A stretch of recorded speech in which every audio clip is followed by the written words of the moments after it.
Meus queridos aqui presentes, também os que nos acompanham pelas redes sociais, este é o 33º domingo do tempo comum. Na semana próxima, o 34º, nós encerraremos com a solenidade de Cristo Rei, na próxima semana, este ano litúrgico. Então, o ano litúrgico, diferentemente do ano civil, ele termina antes do ano civil, inicia-se antes do ano civil. Neste ano litúrgico, que se iniciou no ano passado, no finalzinho do ano, nós acompanhamos o Evangelho de Mateus aos domingos.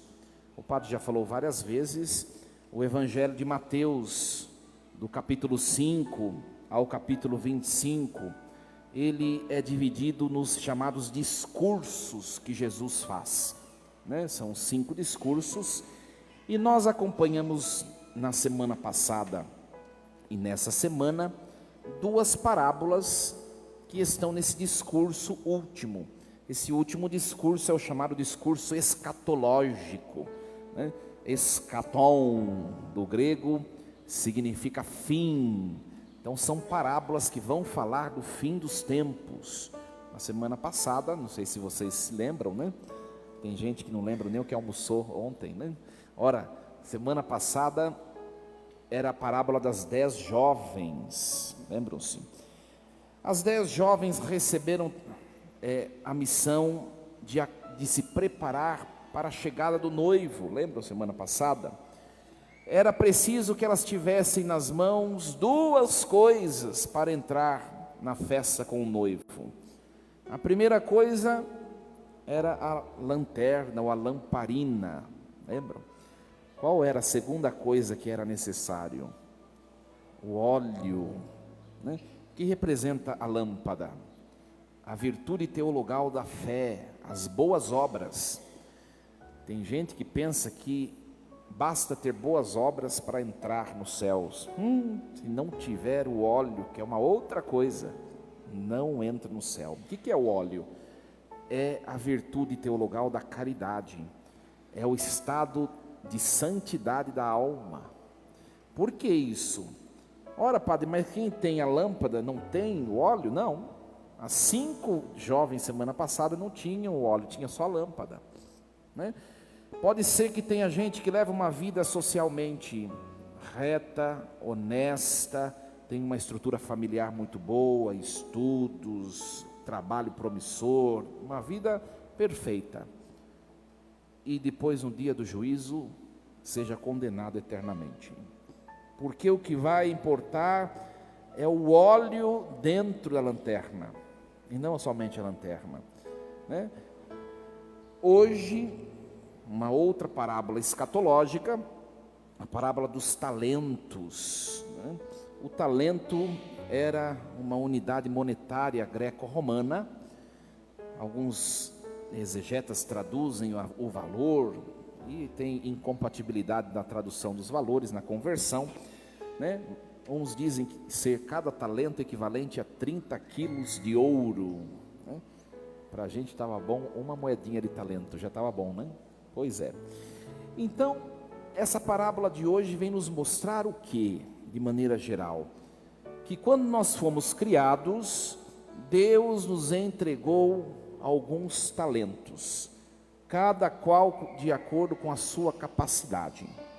E o talento representa os nossos ofícios, as nossas incumbências, a missão que Deus nos entregou em nossa vida, que não é uma só. Não é uma só. Deus nos entregou esses talentos, e quando Ele voltar no dia do juízo, na pessoa de seu Filho, Ele não vai querer somente o que Ele nos entregou. Ele vai querer o quê? O dobro do que Ele nos entregou. Olha o desafio de entrar no reino dos céus, né?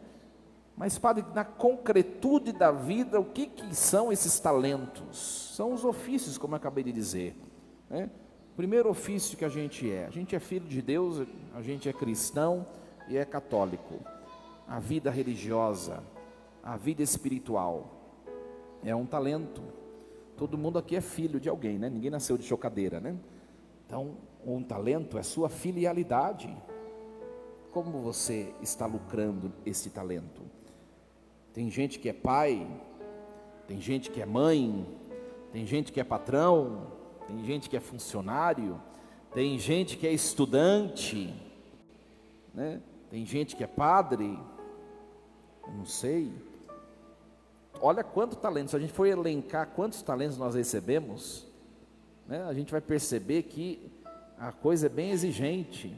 Em um outro trecho do Evangelho, Jesus diz: a quem mais foi dado, mais será cobrado. Quanto mais talento você recebeu, mais incumbências, maior será a exigência, né?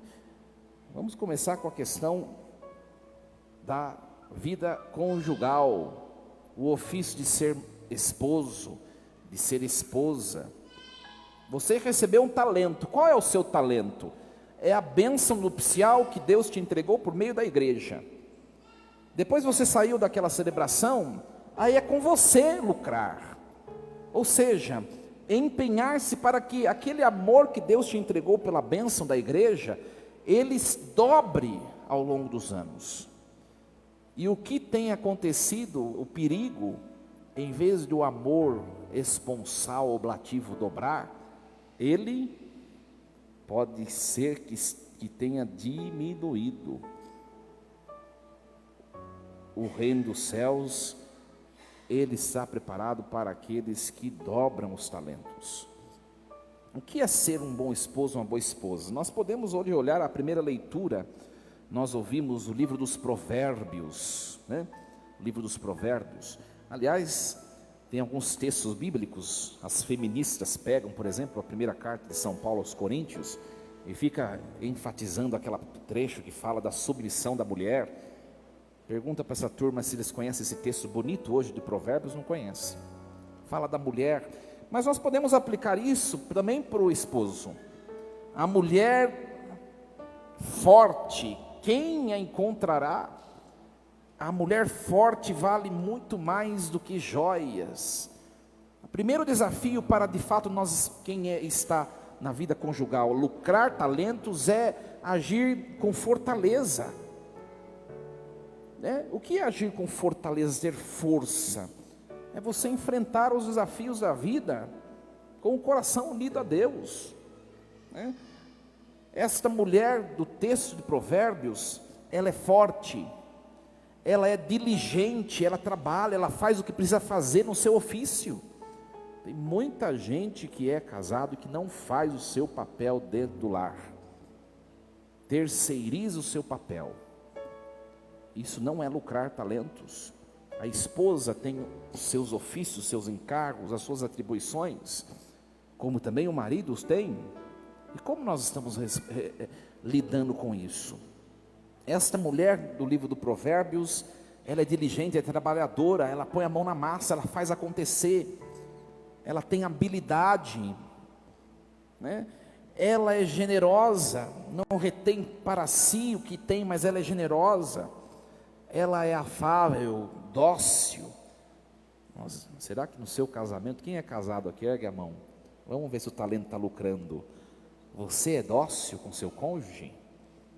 Ou ainda existe impaciências, grosserias, né? Ainda existem intolerâncias, ainda existe o egocentrismo dentro do seio conjugal?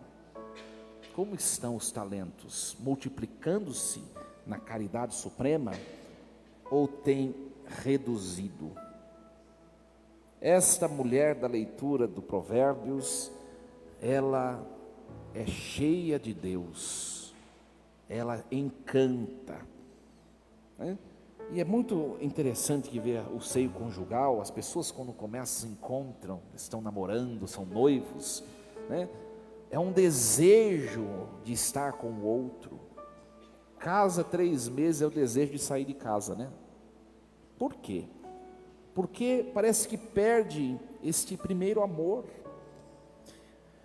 Quais mais ofícios que nós podemos exemplificar para vermos se os nossos talentos estão de fato lucrando? Quem é filho, o honrar pai e mãe, o respeitar pai e mãe, o obedecer pai e mãe.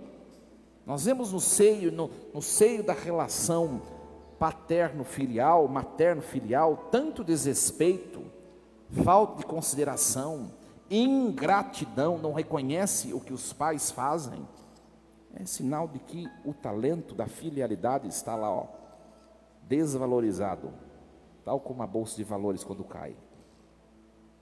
Quais mais ofícios quem trabalha, quem tem alguma atribuição profissional, você tem feito o que lhe cabe de maneira primorosa? Ou tem tacado a sujeira embaixo do tapete, limpado onde o padre passa? É o que pode acontecer. Mas ninguém vê. Pois é, mas tem um que vê, e este talvez seja o pior a ver, que é Deus. Dar o nosso melhor. Eu sempre falo no serviço da igreja, né? Tem muita gente, primeiro, que não quer compromisso com a igreja. Ora, você é cristão, também será cobrado o talento na sua vida espiritual. Tem tempo para as coisas do mundo, mas não tem tempo para se empenhar num único ofício da igreja, que é por meio da qual que você serve a Deus. Será cobrado no fim dos tempos, no dia do juízo. E quando você assume um compromisso, você tem feito da melhor maneira? Você tem dado o seu melhor? Nós vemos aqui no Evangelho que tem 3 personagens além do patrão, 3 funcionários, né? O talento ele reflete a capacidade da pessoa. Ninguém é igual a ninguém. Uns são menos virtuosos, outros são mais. Mas cada um deve lucrar o dobro naquilo que lhe compete, daquilo que possui. Se eu assumo um compromisso diante de Deus e da igreja, eu tenho que realizá-lo da melhor maneira que eu posso. E ainda fazendo o meu melhor, para Deus ainda é pouco, minha gente. Diante de tantas graças e bênçãos que Deus nos entrega. O que mais podemos exemplificar? Tantos outros exemplos poderiam ser dados. Então o fato é que haverá uma cobrança daquilo que nós recebemos. Paulo, hoje na segunda leitura, Paulo escreve à comunidade tessalônica. Esse texto é muito mais antigo, foi escrito primeiro do que os evangelhos. E aqui já paira essa questão do dia do juízo. Na comunidade tessalônica, era uma comunidade que tinha medo do dia do juízo. Então Paulo vai escrever para elucidar, para ensinar algumas coisas de como será o juízo. Ele começa assim hoje na leitura que nós ouvimos: quanto ao tempo e à hora, meus irmãos, não há por que vos escrever. Por que ele está falando isso? Porque ele supõe que todo mundo já saiba que haverá um juízo. Porque ele supõe que todo mundo saiba que nós não sabemos quando será. Mas aí ele escreve: vós mesmos sabeis perfeitamente que o dia do Senhor virá como um ladrão e de noite. O que representa o ladrão? Representa a imprevisibilidade do dia do Senhor. O que é esse dia do Senhor? No Antigo Testamento, se você pegar uns textos proféticos, Joel, Isaías, e outros profetas, eles falam do dia da ira, dies irae. Ora, o que é esse dia? É o dia do juízo. Existem 2 juízos. O primeiro é o juízo particular, que acontece na hora da morte. E o segundo é o juízo final, ou escatológico, ou cosmológico, que vai acontecer quando Jesus voltar e colocar fim à criação. Independentemente se seja o juízo da morte, o particular, ou o juízo universal, acontecerá essa prestação de contas. E essa prestação de contas virá como um ladrão e de noite. O ladrão representa a imprevisibilidade, não sabemos quando. Aliás, se nós soubermos, diz o Evangelho de Mateus mesmo, né, nas parábolas escatológicas, se soubéssemos quando o ladrão vem, nós nos prepararíamos e não permitiríamos que ele roubasse. E é de noite. A palavra noite representa vulnerabilidade. Paulo está falando assim: pode ser que vocês estejam vulneráveis, Vocês estão preparados para este dia? Né? E aí ele vai falar quando que vai acontecer isso. Quando as pessoas disserem paz e segurança, aí que virá de repente a destruição, como as dores de parto sobre uma mulher grávida. É bem verdade que não se sabe quando vai acontecer o parto, né? Hoje em dia o povo agenda cesárea, né? E mesmo assim, às vezes Deus, ele é sacana, né? Tem gente que já está agendado, a criança nasce antes, porque Ele é quem governa todas as coisas, né? E então Paulo vai continuar dizendo, e não poderão escapar. Aí ele fala um trecho, portanto não durmamos como os outros, mas sejamos vigilantes e sóbrios, nos preparemos para esse dia. Ninguém sabe o dia da morte, só que este dia é o dia mais importante da nossa vida. Como assim, padre? É o dia que vai definir a minha eternidade, né? O estado em que eu me encontrar com Jesus na morte é o que vai determinar a minha estadia eterna. Pode ser o inferno, como pode ser o céu. Por isso eu preciso me preparar. Eu dizia na minha homilia, comparava toda essa verdade escatológica com um jovem. Eu não sei se aqui alguém já fez cursinho pré-universitário. Quem já fez cursinho pré-universitário aqui? Temos uma aqui, glória a Deus, senão o exemplo não ia valer, né? Você faz cursinho pré-universitário 1 ou 2 anos, não é? 1 ano. É um ano, toda semana você lá estudando, durante 1 ano, olha quanto tempo. Ou, às vezes tem gente que faz 2. Você está estudando tanto para quê? Para qual dia? O dia do vestibular, a FUVEST, a Unesp, a Unicamp, né? Sei lá quem. Então é 1 ano estudando, se preparando para aquele domingo mais importante daquela fase da sua existência, que é o vestibular. Só que o padre vai dar um exemplo. Chegou o dia do vestibular, né? Chegou o dia do vestibular, aquele domingo. Só que aí no sábado à noite, o camarada vai numa balada, né? Enche a cara, uma vida, né? Um momento cheio de bagunça, de desordem. E no domingo, no dia seguinte, cedinho, ele tem o vestibular, para o qual ele se preparou ao longo de 1 ano ou 2. O que vai acontecer nesse domingo? O dia do vestibular. Ele vai jogar no lixo todo o dinheiro que ele gastou com o cursinho e todo o empenho que ele teve, por causa de 1 noite de prazer e diversão. É o que muita gente está fazendo, não concernente a vestibular, mas concernente ao juízo da vida eterna, vivendo a vida como se não houvesse o domingo do juízo. Tem muita gente assim, que não, oxalá, não sejamos nós, mas que nós nos preparemos, minha gente. Eu sempre falo, se você adoecer uma enfermidade grave, já vai arrumando as malas. Ai, padre, mas eu mesmo vou me considerar morto? É melhor se apostar e se preparar, se você viver mais um pouco, louvado seja Deus, do que você ir sem se preparar. Então que Deus nos ajude, né, a olharmos, será que eu estou fazendo bom uso dos meus talentos? Eu falei, ontem teve batismo, e eu falei para os pais, né, e para os padrinhos. Eu não conheço, né, as pessoas, mas geralmente quando tem batismo vem gente que faz anos que não vem na igreja, né? Eu falei, cuidado com o que vocês estão dando para o filho de vocês. Pode estar dando de tudo, né? A roupa melhor, o estudo melhor, se preparando para uma promoção, um emprego, a vida perfeita. e depois chegar no dia da prova, não ter na mão os talentos, perder o tempo, né? Que não sejamos nós, que Deus nos ajude a termos nas mãos o dobro daquilo que Ele nos deu. Assim seja, amém. Um instante de silêncio.